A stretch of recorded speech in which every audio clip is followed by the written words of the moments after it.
जय हिंद दोस्तों, मैं महेंद्र शर्मा स्वागत करता हूं वन वर्ल्ड हिंदी में आपका। उम्मीद करता हूं आप खुश और स्वस्थ हैं। दोस्तों आइए दिखाते हैं पाक मीडिया की एक और लेटेस्ट डिबेट, जिसमें कमर चीमा और भारत की एक लेखक है गौरी जी, उनके साथ बहुत ही सार्थक जबरदस्त वाली बहस हुई। उसमें एक टॉपिक पूछा गया कि भारत अपनी सीमा में सुरंगें ही सुरंगें बना रहा है और चाइना अपना ऑब्जेक्शन उठा रहा है। तो दोस्तों कैसे गौरी जी ने जवाब दिया इस बात का कि हम हमारी टेक्नोलॉजी को जैसे जैसे डेवलपमेंट कर रहे हैं वैसे वैसे हम हमारी टेक्नोलॉजी को इम्प्लीमेंट भी कर रहे हैं। तो किसी को कोई ऑब्जेक्शन होना नहीं चाहिए, क्योंकि हम हमारी सीमा के अंदर ही कुछ कर रहे हैं। तो दोस्तों देखिए, कमर चीमा ने बहुत से सवाल दागे थे कि भारत चाइना के व्यापार पे और भारत चाइना के व्यापारिक संबंधों के जैसे खराब हुए थे। एलएसी की वजह, एलएसी पे सैनिकों को मारने की वजह से खराब हुए थे, उस पर भी डिस्कशन हुआ है। तो दोस्तों देखिए डिबेट और कमेंट में अपनी प्रतिक्रिया जरूर दें। लास्ट में आपसे रिक्वेस्ट करूंगा, अगर आप मेरे चैनल पे नए हैं तो मेरे चैनल को सबसे पहले सब्सक्राइब कीजिए, लाइक शेयर कमेंट जरूर कीजिए। दोस्तों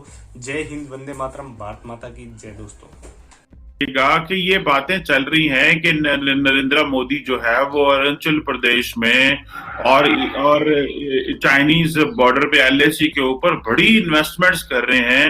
व्हेन इट कम्स टू, मतलब ये बातें चल रही हैं कि अब जो है वहां पे ट्रूप्स को हटा के टेक्नोलॉजी को लेके आया जाए और आपकी जो एविएशन ब्रिगेड्स हैं वो तैयार हो रही हैं। तो आप क्या समझती हैं ऑन मिलिट्री फ्रंट जो है, क्या India vessel to vessel competition कर पाएगा चाइना का?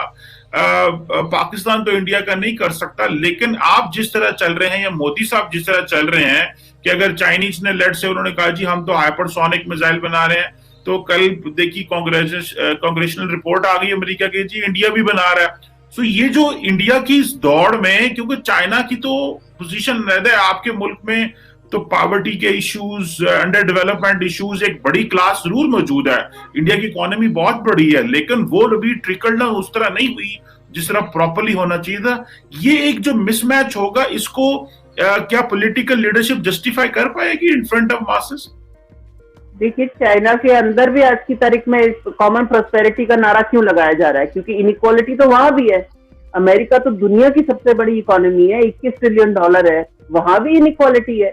तो ये बोलना कि किसी भी देश में इनइक्वालिटी नहीं है, तो मुझे लगता है स्वीडन या नॉर्वे की इकोनॉमी का मैं डिटेल से एनालिसिस कर लूं तो शायद वहां पे इनइक्वालिटी का वहां पे नहीं मिलेगा। पर दुनिया में ऐसी और कोई कंट्री नहीं है जहां पे आप ये बोलें कि सबके पास एक basic standard of living maintained है। तो इंडिया के पास भी नहीं, दुनिया में किसी के पास नहीं, इंडिया के पास भी नहीं। अब जहां तक हम मिलिट्री कैपेबिलिटी की बात करें, ये हमारे भारतीय बॉर्डर के अंदर की सीमा है। इसमें अगर हमें लगता है कि हमें बॉर्डर के ऊपर अपनी थोड़ी सी सुरक्षा बलों को तैनात करना चाहिए, नई तरह की टेक्नोलॉजी लगानी चाहिए, या जो आगे हमारी सीमा से उस पार जो हमारा नेबर जिस तरह की टेक्नोलॉजी यूज कर रहा है उसमें हमें भी आगे बढ़ना चाहिए, तो मुझे लगता है ये तो अच्छी बात है। दुनिया में कहीं भी आप देखें, कोई वॉर नहीं चाहता, कोई जंग नहीं चाहता, क्योंकि जंग में कोई नहीं जीतता। आपको भी पता है, आप भी इंटेलेक्चुअल है, आप भी समझते हैं कि जंग में सिर्फ हार होती है, चाहे वो वॉर हो या प्रॉक्सी वॉर हो, सिर्फ हार होती है। बट उसके बावजूद भी सब लोग अपनी सीमा पर अपने आप को और सक्षम करना चाहते हैं, अपनी सीमा बल को सुरक्षित करना चाहते हैं, and that's the way forward. Military technology अगर वो आपके कंपेटिटर, राइवल्स या एडवर्सरीज के पास है, तो आपको उसे मैच करना पड़ेगा। और मुझे लगता है India is doing the right thing, and मुझे लगता है future of warfare is not just tanks or submarine. It is also drones. It is about outer space. Technology में, उसमें मुझे लगता है भारत का स्कोप बहुत ज्यादा है, क्योंकि टेक्नोलॉजी में हम बहुत आगे। अब उसको हम कैसे आगे लेके जाएंगे, ये इस पे भारत की नीति को और सक्षम होना चाहिए और इसमें सोचना चाहिए। बिल्कुल ठीक है। अच्छा, एक और बात भी बताइएगा कि क्या जो इंडिया है वो ये समझ रहा है कि हमें अगर चाइना को इंगेज करना है तो एलएसी पे करना है, या कि एक और चीजें भी आ रही हैं कि किर्गिस्तान और इन एरियाज में, for example recently foreign minister आपके विजिट किया और कहा जी कि हम जो है वो $200 मिलियन देंगे वहां पे हाई डेवलपमेंट कम्युनिटी इंफ्रास्ट्रक्चर के लिए, और फिर आपकी एक बेस भी है सेंट्रल एशिया में। आप क्या समझती हैं मैडम, क्या इंडिया अपने फुटप्रिंट सेंट्रल एशिया में लेके जाएगा चाइनीज इन्फ्लुएंस काउंटर करने के लिए? और एक बात ये भी कही जा रही है कि India is getting S-400 from Russia, एक तो डिफेंस के लिए, लेकिन दूसरा to give much needed money to the Russians so that they do not fall back on, वो चाइना के ऊपर ना गिर जाएं। क्या इंडिया अपने इतने बड़े डिजाइन रखता है कि हमें चाइना का सिर्फ LAC पे नहीं और सेंट्रल एशिया में भी जाके मुकाबला करना है, and that can give them a sort of an advantage over China? इस तरह की कुछ सोच है? ये जो स्ट्रेटेजिक थिंकर्स हैं, since you meet all people there. देखिए, S-400 वाला पहले ले लूंगी, फिर ये दूसरा सेंट्रल एशिया भी लेती हूँ सवाल। जहां तक S-400 का सवाल है, मुझे लगता है कि ये इंडिया की क्लियर डिसीजन मेकिंग दर्शाता है कि हम, जरूरी नहीं है कि हम अमेरिका के साथ क्वाड में हैं और हम अमेरिका के साथ हमारे इंटरेस्ट अलाइन हो रहे हैं। इसका मतलब ये नहीं कि हम उनके अलायंस में हैं, हम उनके पार्टनर जरूर हैं, हम उनके अलायंस में अलाय नहीं है। इसलिए अगर हमारी डिफेंस परचेजेस हमें जरूरत लगेगा, ठीक लगेगा, तो हम रशिया से भी लेंगे, हम दूसरी कंट्रीज से भी लेंगे। तो ये अपनी इंडिपेंडेंस दिखाना जरूरी है। और ये बात सही है कि आज की तारीख में इंडिया सबसे बड़े डिफेंस परचेजर्स में से एक है। यही कारण है कि रशिया और फ्रांस दोनों कंट्रीज के इंटरेस्ट इंडिया के साथ अलाइन होते हैं। उनके अपनी कंट्री के इंटरेस्ट में है कि वो इंडिया की सोच से बहुत ऐसा ना हो, उनसे कंप्लीटली डिसएग्री हो, क्योंकि स्ट्रेटेजिक इंटरेस्ट और मिलिट्री इंटरेस्ट और कमर्शियल इंटरेस्ट तीनों अलाइन होते हैं। और इस वक्त फ्रांस और रशिया दोनों के साथ ऐसा हो रहा है, क्योंकि इंडिया, जैसा मैंने कहा, सबसे बड़ा डिफेंस परचेजर्स में से एक है।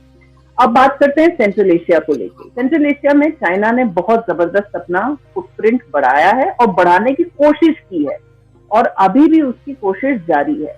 मैं आपको बताऊं कमर साहब, दुनिया में जहां जहां चीन ने पैसा डाला है, लोकल इकोनॉमी सिर्फ नाखुश हुई है, लोकल लोग नाखुश हुए हैं, लोकल कॉन्ट्रैक्टर नाखुश हुए हैं और लोकल एम्प्लॉयज भी नाखुश हुए। उसका कारण ये है कि चीनी आते हैं, अपना पैसा डालते हैं, अपने कॉन्ट्रैक्टर लाते हैं, अपने एम्प्लॉय लाते हैं, अपनी कंपनी लाते हैं, तो सब कुछ उनका होता है बस। और जो लोकल कंट्री होती है उसको कोई बेनिफिट नहीं होता। कई जगह इसके खिलाफ प्रोटेस्ट हुए हैं, जैसे कि कजाकिस्तान में 2016 में इतने प्रोटेस्ट हुए कि वहां के सारे किसान सड़कों पे आ गए, ये सोच के कि शायद चीनी कंपनीज अब उनके किसानों के साथ उनकी फार्मिंग में आके पैसा डालेंगे।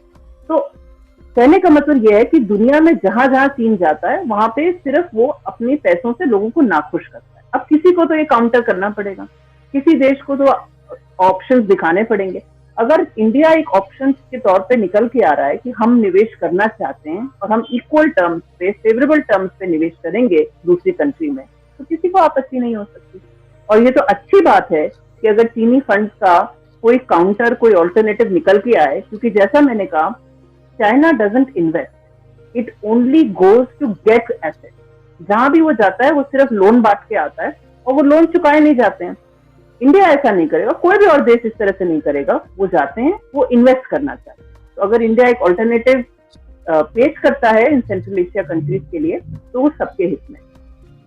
चलिए ठीक है मैडम, थैंक यू। आखिरी सवाल आपसे करूंगा और वो ये है कि ये बताएं कि एक तरफ इंडिया और चाइना का कंपटीशन भी है, लेकिन आप लोगों ने अपनी ट्रेड भी मेंटेन की है, ये कारोबार और बिजनेस भी हुआ है।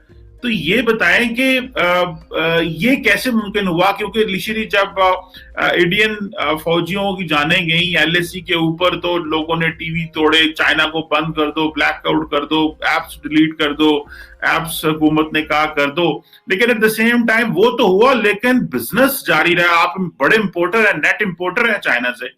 So how did China, Indian government think कि नहीं, ये बिजनेस करते रहना चाहिए, बाकी लड़ाई जो है ये साथ रहेगी? ये थॉट प्रोसेस है, ये इसकी what is the logic behind it? Logic तो सिंपल है कमर साहब। बात यह है कि चाइना जो है इतनी बड़ी कंट्री है, इतनी बड़ी इकोनॉमी है कि उसके बगैर किसी का गुजारा नहीं होता। एशिया की 16 कंट्रीज की सबसे बड़ी ट्रेड पार्टनर है। भले ही उन सबके साथ उसका सीमा विवाद चल रहा हो, बट वो सबके साथ ट्रेड करता है। तो ये इंडिया को एहसास हुआ पहली बारी, दुनिया को भी एहसास हुआ कि भाई आप ये समझ लीजिए, आप जिसके साथ ट्रेड करते हैं, जिसके साथ आप इतना बड़ा ट्रेड डेफिसिट चलाते हैं और ट्रेड वॉल्यूम रखते हैं, वो एक्चुअली आपके हित में नहीं है। वो आपके सैनिकों को भी मारता है और आपकी सीमा पे भी अंदर आना चाहता है। तो ये एक पहली बारी एहसास हुआ है इंडियन गवर्नमेंट को बारीकी से कि हमें इस पे काम करना है।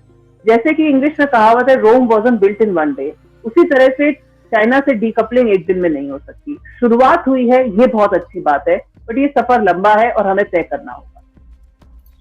चले जी, ऑल द बेस्ट। एंड हम तो समझते हैं कि जिस तरह इंडिया और चाइना ने मेंटेन किए अपने इकोनॉमिक टाइज, पाकिस्तान और चाइना, इंडिया भी कर सके।